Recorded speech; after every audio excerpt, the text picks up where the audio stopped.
quem foi revelado o braço do Senhor, porque foi subindo como um renovo perante ele e como uma raiz de uma terra seca.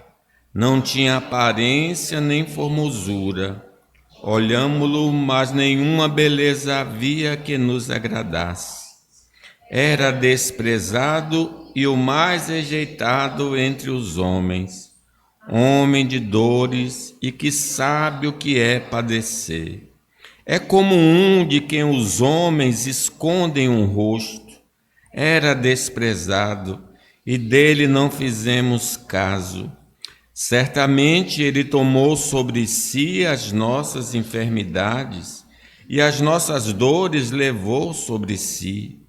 E nós o reputávamos por aflito, ferido de Deus e oprimido. Mas ele foi transpassado pelas nossas transgressões e moído pelas nossas iniquidades. O castigo que nos traz a paz estava sobre ele, e pelas suas pisaduras fomos sarados. Todos nós andávamos desgarrados como ovelhas, cada um se desviava pelo caminho, mas o Senhor fez cair sobre ele a iniquidade de nós todos. Ele foi oprimido e humilhado, mas não abriu a boca. Como um cordeiro foi levado ao matadouro, e como ovelha muda perante os seus tosquiadores, ele não abriu a boca. Por juízo opressor foi arrebatado. E de sua linhagem, quem dela cogitou? Porquanto foi cortado da terra dos viventes. Por causa da transgressão do meu povo, foi ele ferido. Designá-lo em a sepultura com os perversos, mas com o rico esteve na sua morte, posto que nunca fez injustiça, nem dolo algum se achou em sua boca. Tem mais ainda aí? O perdão de pecados é uma graça divina. Deus, através de Cristo, perdoa os pecados de todo aquele que nele crê. Esta é a boa notícia dos altos céus. Por isso, existem tantos mensageiros espalhados pelo mundo afora. O Senhor deseja que todos os homens tenham conhecimento desta notícia para que sejam perdoados. Nesta passagem, vamos tratar do perdão dos pecados. O livro de Isaías não é um livro cronológico, é um livro de coletâneas de profecias.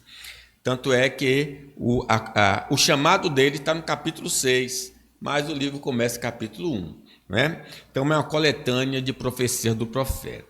A primeira afirmativa que eu quero fazer dessa passagem, que pode tirar outras doutrinas, mas o perdão dos pecados sobressai, é que o perdão dos pecados é desprezado pela maioria da raça humana.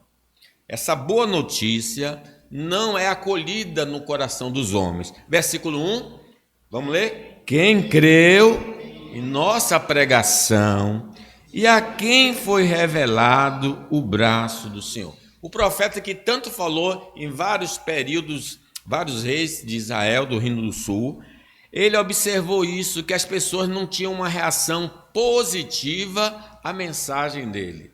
Por exemplo, contrastando, Pedro, depois de ter anunciado o evangelho, pregado o evangelho em Atos 2, uma multidão se aproximou dele e disse: que faremos? A reação do povo. Diz que na cidade de Jope, ou Sarona, se não me engano, depois da cura daquela Tabita, a cidade toda se converteu, mostrando que havia pessoas demonstrando essa aceitação. Já o profeta Isaías não viu isso, não viu essa reação, como João Batista, que uma multidão vinha para o batismo do arrependimento, né? Então, a maioria dos pregadores hoje estão assim: quem é que está crendo nessa mensagem gloriosa e fabulosa, uma vez que o povo não esboça nenhum tipo de reação? Nós vivemos em um país cristianizado. Mesmo assim, a maioria da população não dá importância e nem se apropria da grande graça de Deus disponibilizada a pecadores. Observe, mesmo que as igrejas do bairro estivessem completamente cheias, o número que ainda estaria fora era muito grande. Será que tem 1% de verdadeiros crentes no bairro da Boca do Rio? Até mesmo aqueles que vivem nas comunidades evangélicas estão desprovidos do perdão de pecados, como Judas, o traidor, que conviveu com Jesus durante o seu ministério terreno. Imagine, se no apostolado tinha um homem que andava com Jesus e não era crente, quantos hoje estão vivendo no meio evangélico e não são crentes de fato e de verdade? Primeiro é João, Evangelho de João 13, 10. Veja o que Jesus fala, e vamos ler juntos aí. Declarou-lhe Jesus: quem já se banhou não necessita de lavar senão os pés. Quanto ao mais, está todo limpo. Ora, vós estáis limpos, mas não todos. Pois ele sabia quem era o traidor. Foi por isso que disse: nem todo estás limpo. Então, nessa sociedade que conhece o evangelho, nem todo mundo está lavado. Nem todo mundo passou pela primeira lavagem, o lavar regenerador e transformador do Espírito Santo. Eles leem as Escrituras, ouvem sermões e participam da escola bíblica, mas as palavras da vida não chegaram ao seu coração e nem ao seu entendimento. Como diz Mateus, da parábola, Mateus 13, 15, quero que vocês leiam comigo. Olha, preste atenção aí o que diz o Senhor Jesus. Porque o coração deste povo está endurecido, de mau grato ouviram com os ouvidos e fecharam os olhos, para não suceder que vejam com os olhos, ouçam com os ouvidos, entendam com o coração e se convertam e sejam por mim curados. Aí está a razão. É uma pessoa que não tem disposição, não tem vontade, às vezes está até no ambiente evangélico, às vezes está até lendo a Bíblia, mas de uma maneira tão relaxada, tão displicente, que as palavras não podem penetrar nas suas vidas.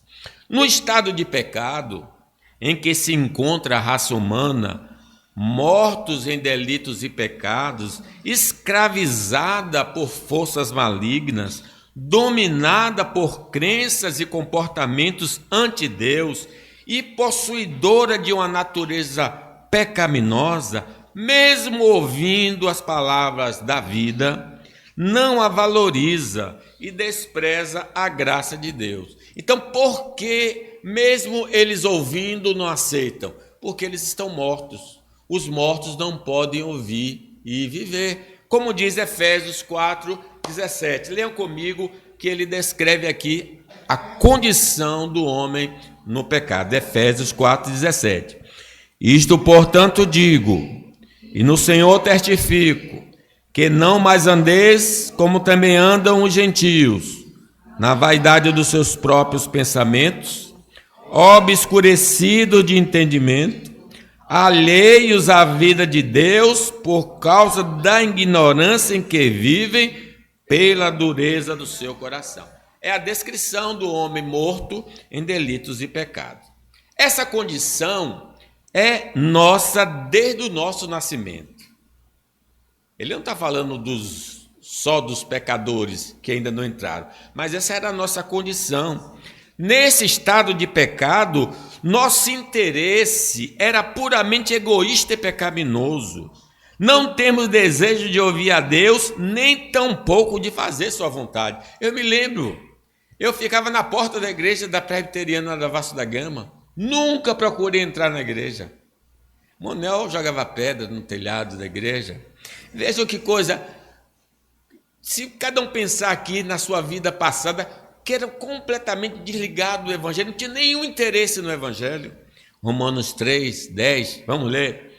Como está escrito, não há justo, nenhum sequer, não há quem entenda, não há quem busque a Deus. Mesmo assim, Deus envia seus mensageiros ao nosso encontro para nos ofertar o perdão dos pecados e a vida eterna, dizendo: o profeta Isaías, ele é o evangelista, ele pregou o evangelho. Isaías 53, de 2 a 3, leamos. Por que gastais o dinheiro naquilo que não é pão, e o vosso suor naquilo que não satisfaz? Ouvi-me atentamente, comei o que é bom, e vos deleitareis com finos manjares. Inclinai os ouvidos e vinde a mim. Ouvi e a vossa alma viverá, porque convosco farei uma aliança perpétua, que consiste nas fiéis misericórdias prometidas a Davi. Isaías pregava e o povo não tinha reação. Em nossa ignorância e com a ajuda dos mensageiros do diabo, procuramos construir uma ponte até os céus através de nossas boas obras, mas elas não nos levarão aos céus, mas ao lago de fogo. Nós pensamos que podemos ser salvos por dar dízimo, dar oferta, estar na igreja, tudo isso deve ser feito, mas não para ser salvo, porque somos salvos. Romanos diz claramente em relação às nossas boas obras. Ora, sabemos que tudo que a lei diz, aos que vivem na lei o diz, para que se cale toda a boca e todo mundo seja culpável perante Deus, visto que ninguém será justificado diante dele por obras da lei, em razão de que pela lei vem o pleno conhecimento do pecado. É isso que a lei veio fazer, não é mostrar um caminho de salvação, é dizer que nós estamos perdidos e que precisamos de um Salvador. Por causa do nosso estado de pecado e miséria, Deus concede a alguns de nós o entendimento para compreendermos as boas novas de salvação, para sermos perdoados e salvos por Cristo Jesus. Por que nós estamos aqui? Porque Ele abriu o nosso entendimento, abriu os nossos olhos. Vejam Mateus 11, o que Jesus fala em relação a esse tema do entendimento. Leamos.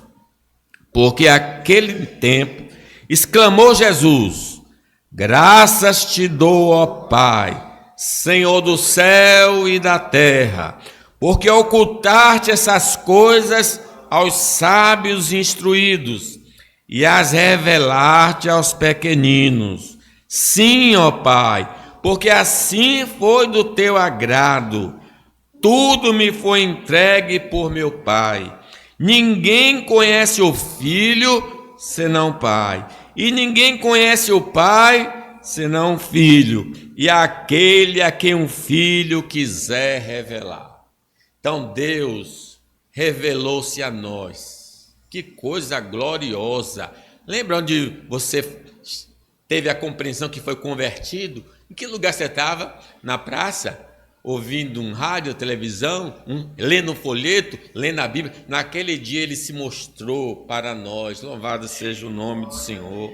Foi Deus, através da operação do Espírito Santo, que abriu o nosso entendimento para aceitarmos o Evangelho.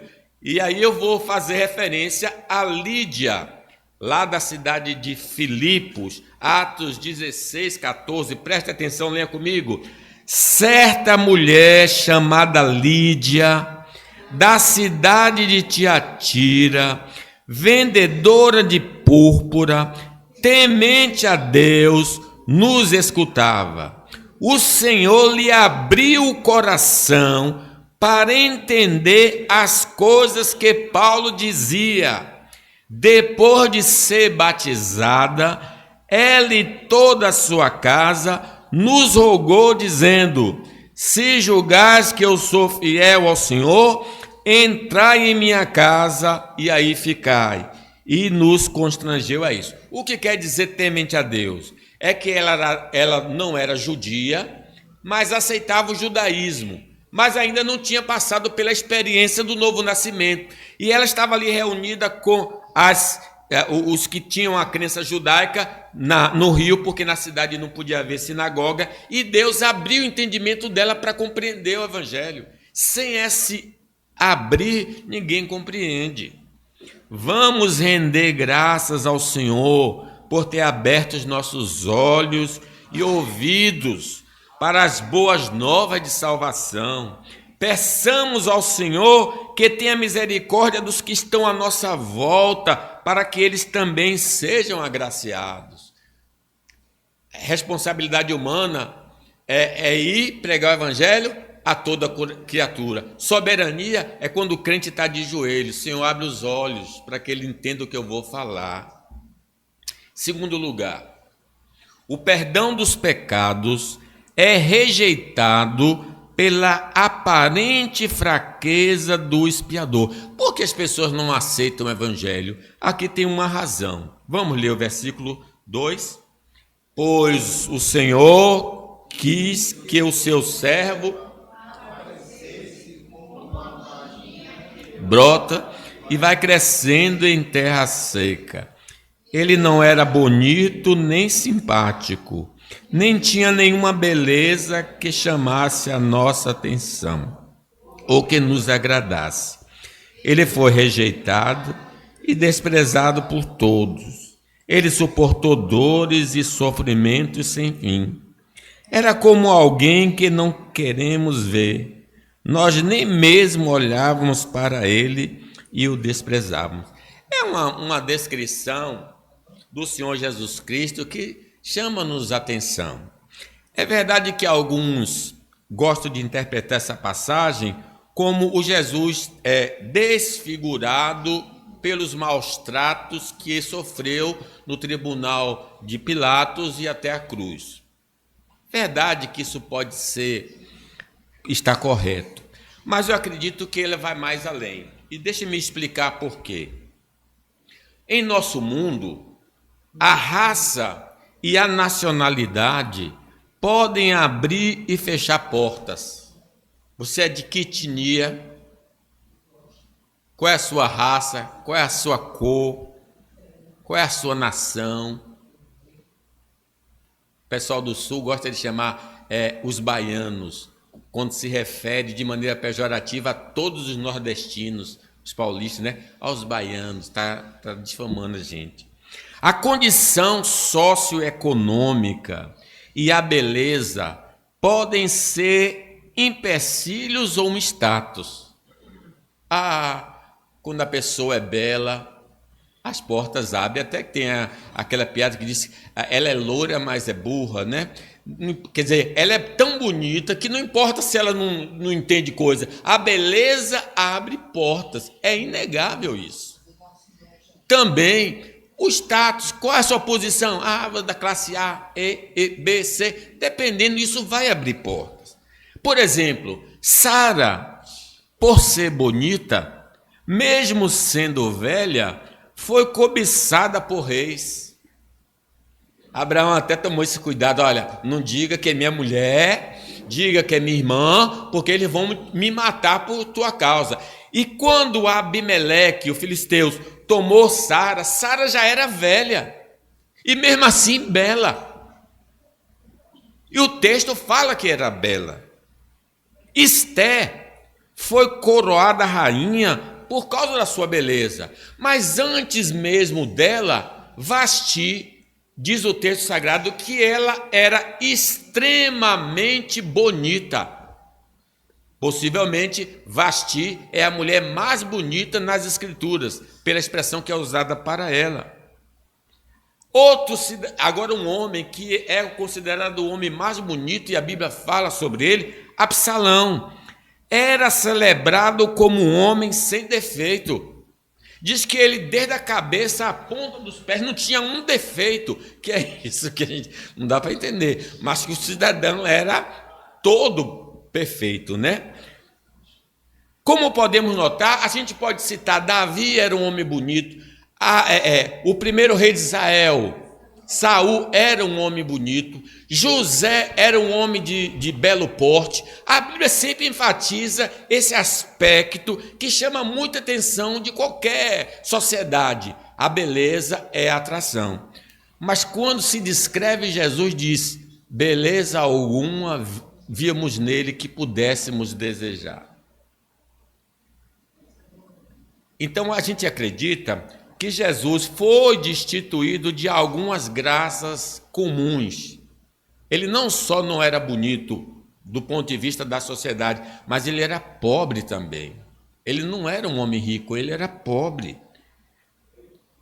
Como podemos notar, a palavra de Deus exalta homens e mulheres pela sua beleza. Mas quando se refere ao Senhor Jesus, é-nos dito aí: ele não era bonito nem simpático, nem tinha nenhuma beleza que chamasse a nossa atenção ou que nos agradasse.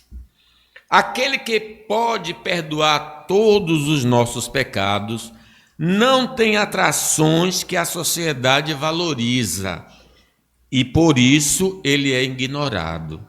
O fato de Jesus ser conhecido como natural da Galileia foi um grande obstáculo para os judeus acreditarem nele. Agora vem a questão da nacionalidade, da naturalidade dele. De que lugar você é? Qual é o seu estado? Pode dizer, se vai no sul e diz que é do Nordeste, acabou. Você diga que é de outro lugar. Então vejam, João 1, 4 a 16, vejam que a reação de Filipe ao saber que Jesus era de Nazaré. Leamos. Ora, Filipe era de Betsaida, cidade de André e de Pedro. Filipe encontrou a Natanael e lhe disse: achamos aquele de quem Moisés escreveu na lei e a quem se referiram os profetas, Jesus o Nazareno, filho de José. Perguntou-lhe Natanael: de Nazaré pode sair alguma coisa boa? Respondeu-lhe Filipe: vem ver. É como ele estivesse dizendo assim, porque o sul é capital, Galileia é o norte, então é do interior. Ele é do interior, é lá de Itabuna, é lá de Camaquã. Gente, pode sair alguma coisa que preste desse lado? É a ideia que está por detrás dessa pergunta de Natanael, né? Também sua nacionalidade, o fato de ele ser judeu, era um grande obstáculo aos povos de outras nacionalidades, porque o antissemitismo sempre esteve presente contra os judeus, por ser um povo escolhido por Deus para revelar ao mundo o perdão dos pecados. Então, olha a história dos judeus. Sabendo que o cara era judeu, é desprezado. Em qualquer época, em qualquer lugar, os judeus não são benquistos. E a razão básica é essa, porque ele foi o povo escolhido por Deus para revelar o perdão dos pecados aos homens. Romanos 9, 4, presta atenção. São israelitas? Pertence-lhe a adoção e também a glória, as alianças, a legislação, o culto e as promessas? Deles são os patriarcas, e também deles descendem o Cristo segundo a carne, o qual é sobre todos Deus bendito para todos sempre. Amém. Você fala de judeu para um alemão, ele não vai gostar muito de ouvir falar de Jesus, né? O status social do Senhor Jesus também o desqualificava perante a sociedade do seu tempo.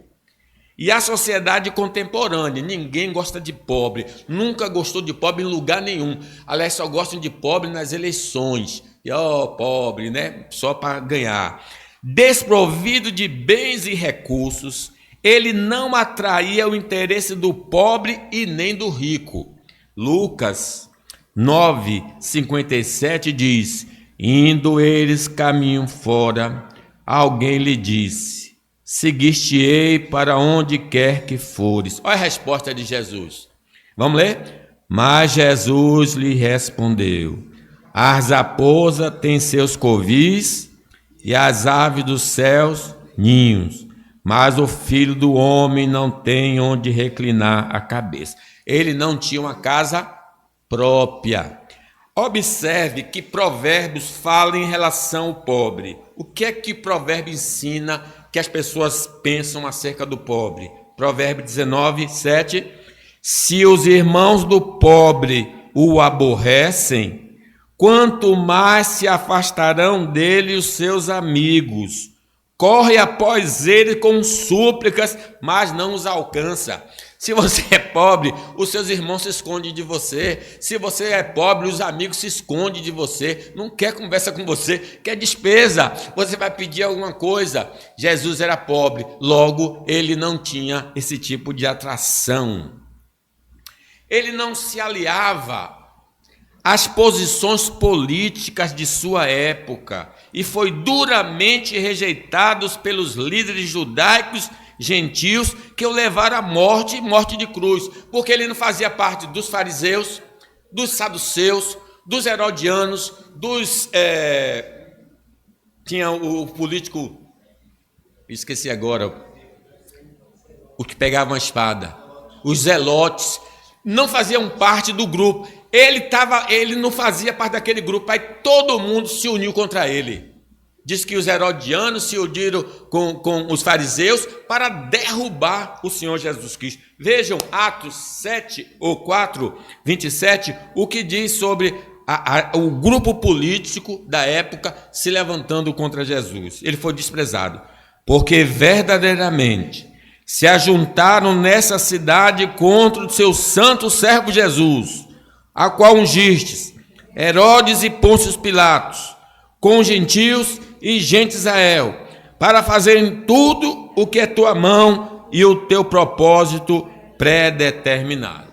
Outro fator que contribuía para a rejeição do perdoador de pecados era ser um pregador leigo, juntamente com sua mensagem conflitante com os interesses pecaminosos dos ouvintes. A necessidade de arrependimento e fé anunciada por ele era uma afronta aos que viviam no pecado. Então, na teologia, eles tinham questionamento acerca de Jesus. Primeiro, ele não tinha formação acadêmica. Ele não se formou com alguém grande de fariseus. Por isso que os fariseus perguntaram, quem lhe deu autoridade para fazer isso? É como se estivesse dizendo, cadê o seu diploma? Você se formou aonde para estar pregando? Então Jesus não era um formador, ele não teve uma formação acadêmica, por isso era desqualificado para pregar. E mais ainda, segundo os inimigos, é que a teologia dele não batia com a teologia da época, era contrária à teologia da época. Lucas 9, 23, diziam a todos, se alguém quer vir após mim, a si mesmo se negue, dia a dia toma a sua cruz e siga-me, pois quem quiser salvar a sua vida, perdê-la-á, e quem perder a vida por minha causa, esse a salvará. Ainda em sua mensagem, a morte pregada por ele ofendia a judeus e gregos, mas o método estabelecido pelo Senhor para nos perdoar é pela morte e morte de cruz. Quando ele falou que ele tinha de morrer, todo mundo ficou escandalizado. Nós ouvimos falar que o Cristo vai permanecer, como é que você diz que ele vai morrer? Quem é esse Cristo? Mas a mensagem que ele pregou e os apóstolos pregaram é que importa que o Filho do Homem padeça e ressuscite ao terceiro dia. Como diz Coríntios 1:19, certamente a palavra da cruz é loucura para os que se perdem, mas para nós que somos salvos, poder de Deus. Porque tanto os judeus pedem sinais, como os gregos buscam sabedoria, mas nós pregamos a Cristo crucificado, escândalo para os judeus, loucura para os gentios, mas para os que foram chamados, tanto judeus como gregos, pregamos a Cristo, poder de Deus e sabedoria de Deus. Por quais motivos nós temos rejeitado o perdão de Deus em Cristo Jesus. Eles rejeitaram por essas razões que eu mencionei.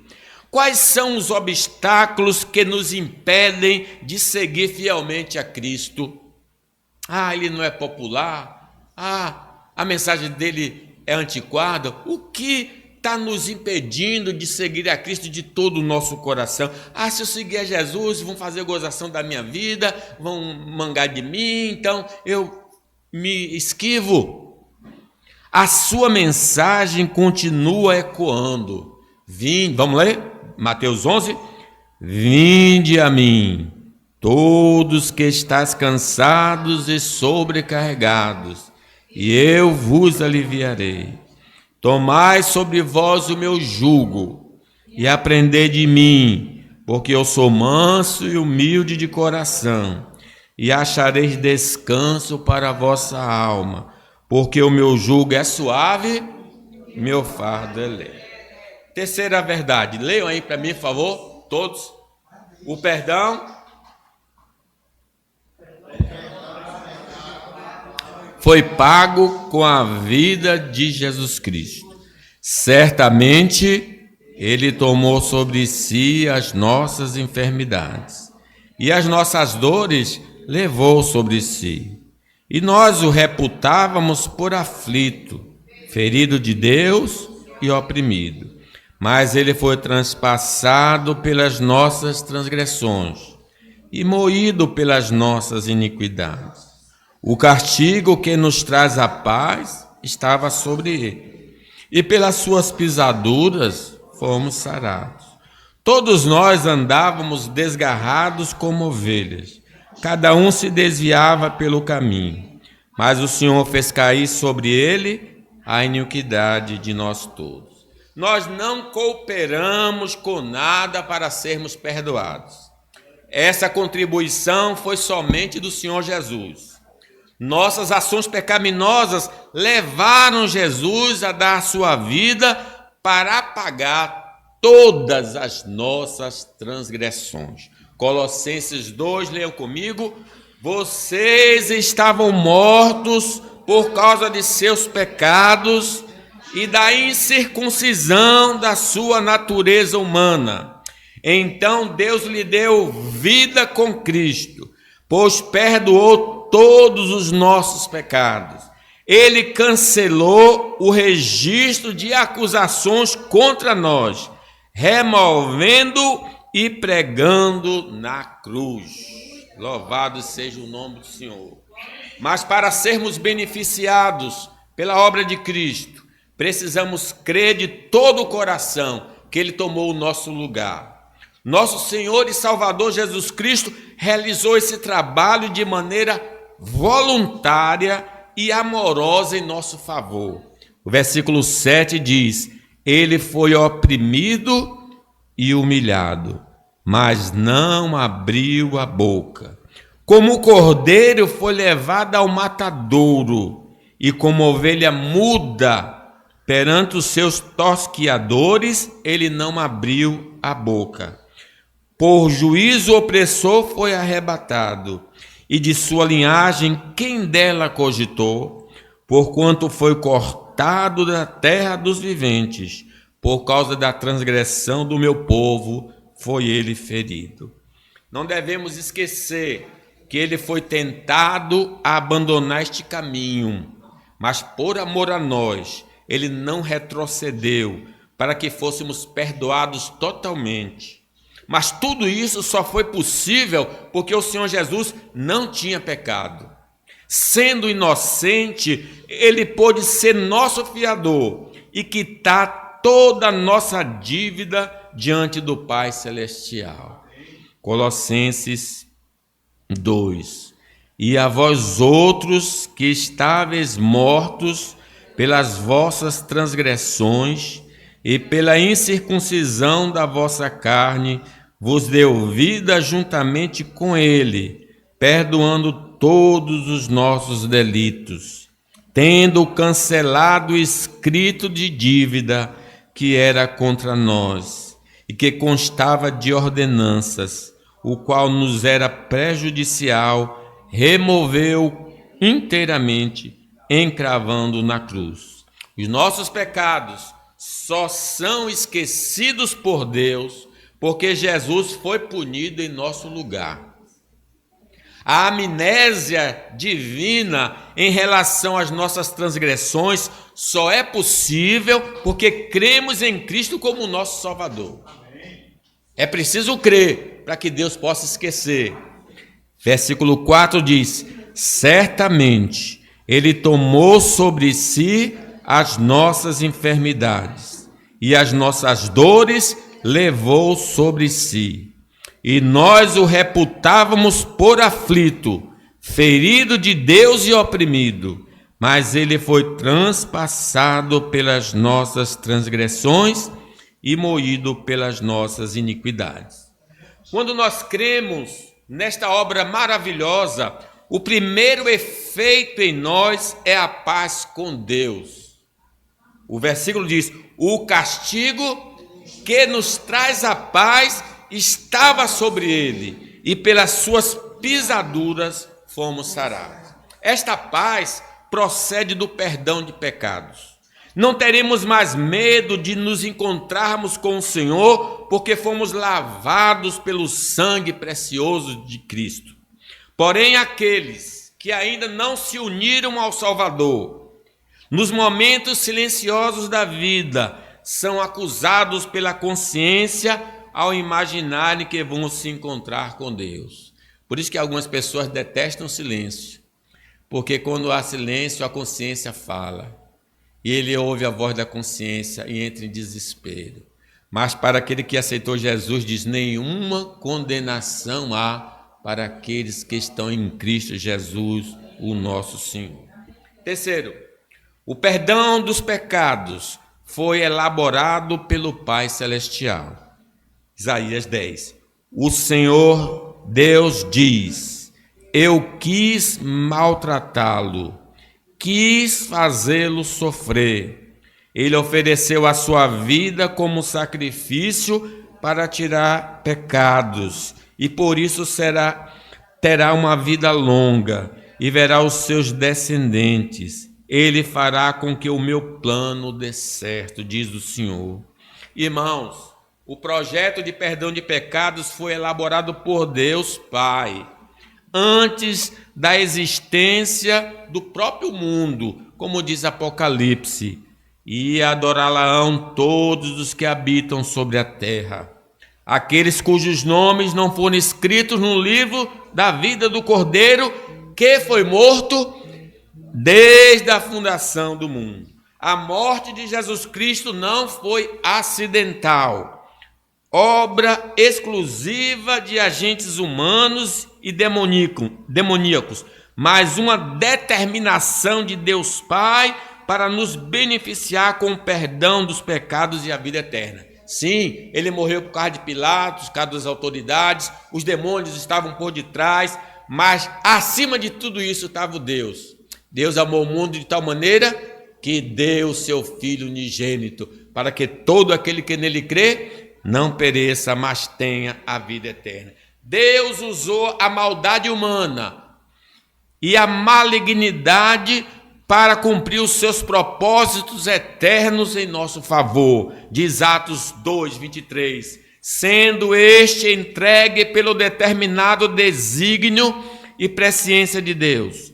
Vós o matastes, crucificando por mãos de iníquos, ao qual, porém, Deus ressuscitou, rompendo os grilhões da morte, porquanto não era possível fosse ele retido por ela.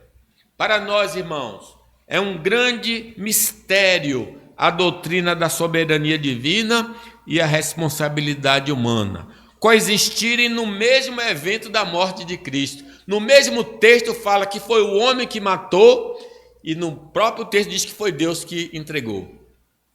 É um mistério que a gente não sabe explicar. Deus decide, mas os homens são responsáveis pelos seus atos. Por amor, ele, aos seus escolhidos, providenciou meio para livrá-los da condenação eterna, pagando todos os seus pecados na cruz do Calvário. Efésios 2:4.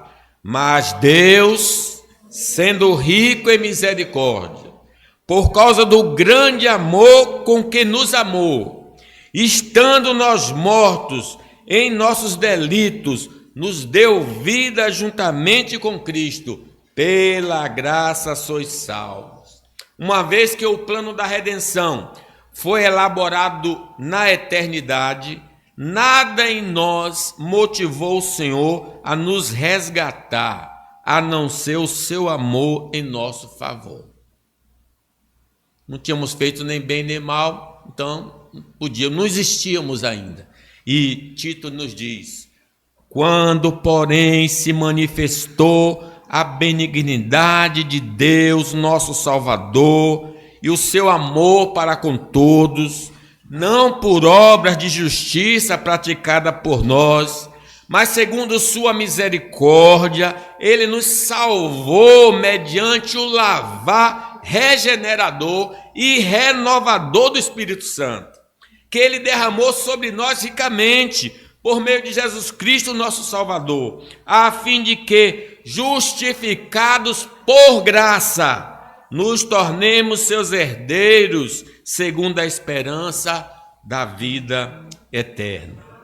Essa verdade, irmãos, destrói qualquer virtude que possamos ter como motivo de Deus para nos abençoar.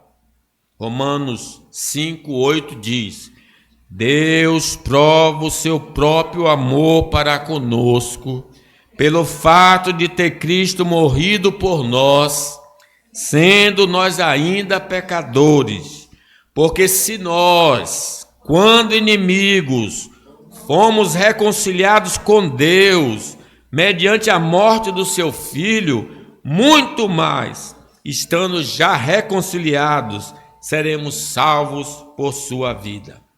Meus irmãos, mesmo depois de resgatados, não somos aptos por nós mesmos a receber qualquer benefício do Senhor, que não seja por causa de Cristo somente.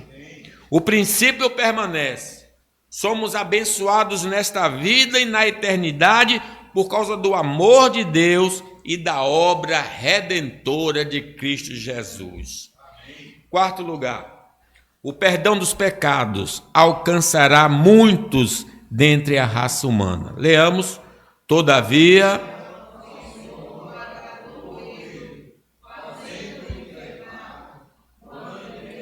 sua alma como oferta pelo pecado, verá a sua posteridade e prolongará os seus dias, e a vontade do Senhor prosperará nas suas mãos.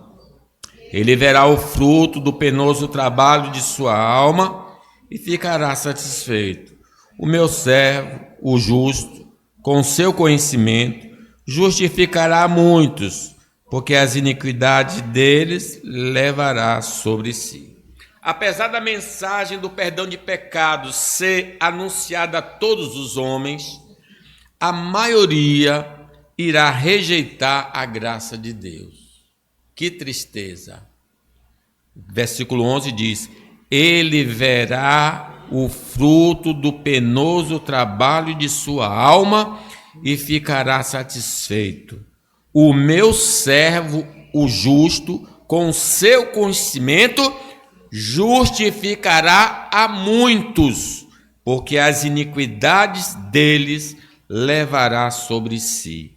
Apesar de ouvirem as boas novas de salvação, a grande massa de pecadores não dará crédito à mensagem divina e vai perecer por negligenciar ao perdão dos pecados. Que tristeza!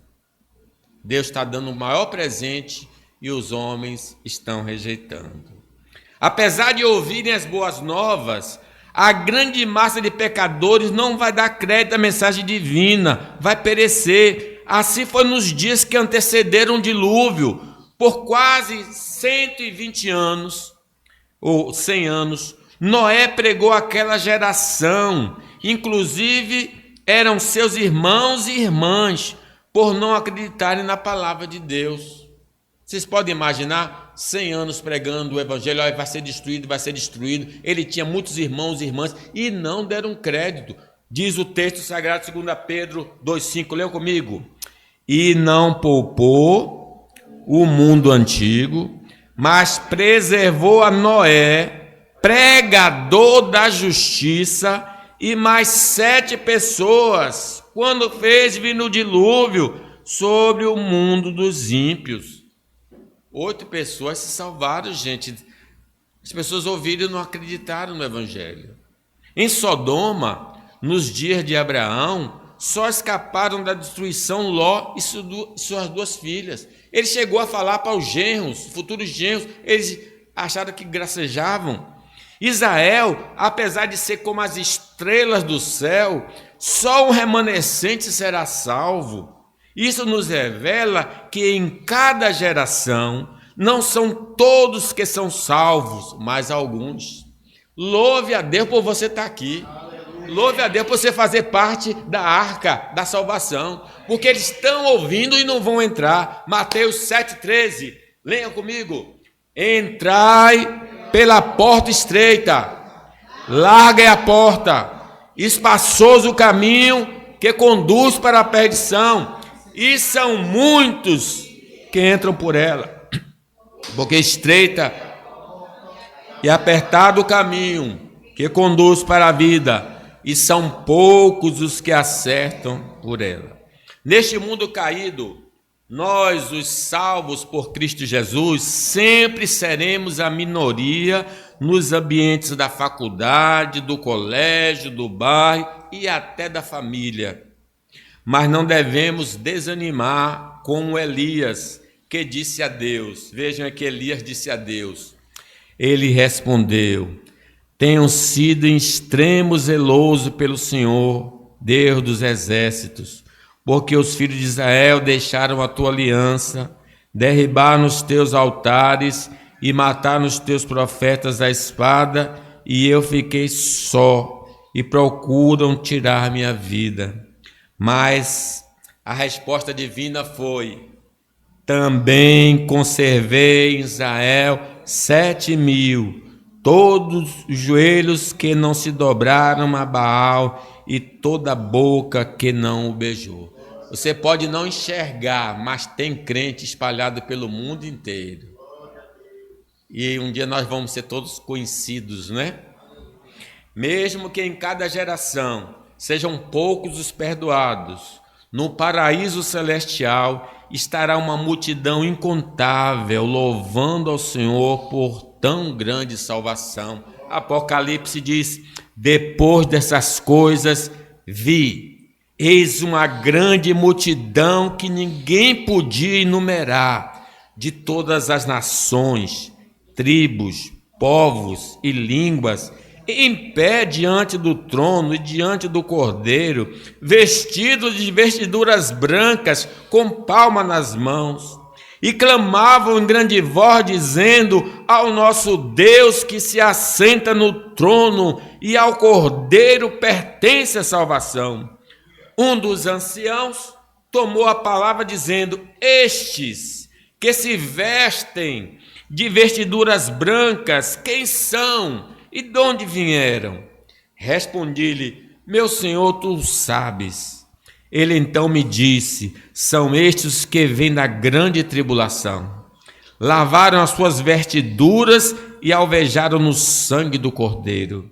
Razão porque se acham diante do trono de Deus e o servem de dia e de noite no seu santuário. E aquele que se assenta no trono estenderá sobre eles o seu tabernáculo. Jamais terão fome, nunca mais terão sede, não cairá sobre eles o sol, nem o ardor algum, pois o Cordeiro que se encontra no meio do trono os apacentará e os guiará para as fontes da água da vida, e Deus lhe enxugará dos olhos toda lágrima. Então, não devemos desanimar, porque fazemos parte da minoria. Vamos continuar pregando o Evangelho, porque as ovelhas de Cristo ouvirão a sua voz. Em quinto lugar, é uma pequena, não precisa ser pouco, não vai ser grande não. O perdão dos pecados feitas por Jesus Cristo lhe rendeu uma posição de suprema honra. É o final da mensagem. Vamos ler? Por isso lhe darei um lugar de honra. Ele receberá a sua recompensa junto com os grandes e os poderosos, pois ele deu a sua própria vida e foi tratado como se fosse um criminoso. Ele levou a culpa dos pecados de muitos e orou pedindo que eles fossem perdoados. Para efetuar tão grande e poderosa salvação, Jesus teve de se humilhar e ser humilhado. O Criador de todas as coisas foi tratado com desprezo e difamado pelas autoridades judaicas. Diz Lucas 23, levantando-se toda a assembleia, levaram Jesus a Pilatos e ali passaram a acusá-lo, dizendo: encontramos este homem pervertendo a nossa nação, vedando pagar tributo a César e afirmando ser ele o Cristo, o Rei. Foi injustiçado no tribunal de César e sentenciado à morte, mas a morte mais vergonhosa dos seus dias. Morreu e foi sepultado, mas a partir do terceiro dia, ele começou a ser exaltado pelo Pai Celestial. Atos 2 diz: varões israelitas, atendei estas palavras. Jesus, o Nazareno, varão aprovado por Deus diante de vós, com milagres, prodígios e sinais, os quais o próprio Deus realizou por intermédio dele entre vós, como vós mesmos sabeis, sendo este entregue pelo determinado desígnio e presciência de Deus, vós o matastes, crucificando por mãos de Nico, ao qual, porém, Deus ressuscitou, rompendo os grilhões da morte, porquanto não era possível fosse ele retido por ela. Ele agora tem todo o poder nos céus e na terra. Todo ser, visível e invisível, vai se prostrar e dizer que ele é o Senhor. Como diz Filipenses, tende em vós o mesmo sentimento que houve também em Cristo Jesus. Pois ele, subsistindo em forma de Deus, não julgou com usurpação o ser igual a Deus. Antes, a si mesmo se esvaziou, assumindo a forma de servo, tornando-se semelhante aos homens, semelhança de homens. E reconhecido em figura humana, a si mesmo se humilhou, tornando-se obediente até a morte e morte de cruz. E aí vem então a exaltação. Vamos ler 9 até 11? Pelo que também Deus o exaltou sobremaneira, e lhe deu o nome que está acima de todo nome, para que ao nome de Jesus se dobre todo o joelho, nos céus, na terra e embaixo da terra, e toda língua confesse que Jesus Cristo é Senhor, para a glória de Deus Pai. Ele está agora assentado à direita do Pai, governando a igreja e o mundo, e voltará com poder e grande glória para julgar homens e anjos e recompensar cada um conforme suas obras. Não existe ninguém semelhante ao Senhor Jesus. Ter comunhão com Ele é a melhor e maior decisão que podemos tomar na vida. Fora dele, morremos. Sem o Senhor Jesus, não podemos ser perdoados e salvos. Neste mundo, nada neste mundo deveria ocupar o lugar de Jesus em nossa vida. Que possamos, irmãos, glorificar a Deus pelo perdão de todos os nossos pecados. Amém.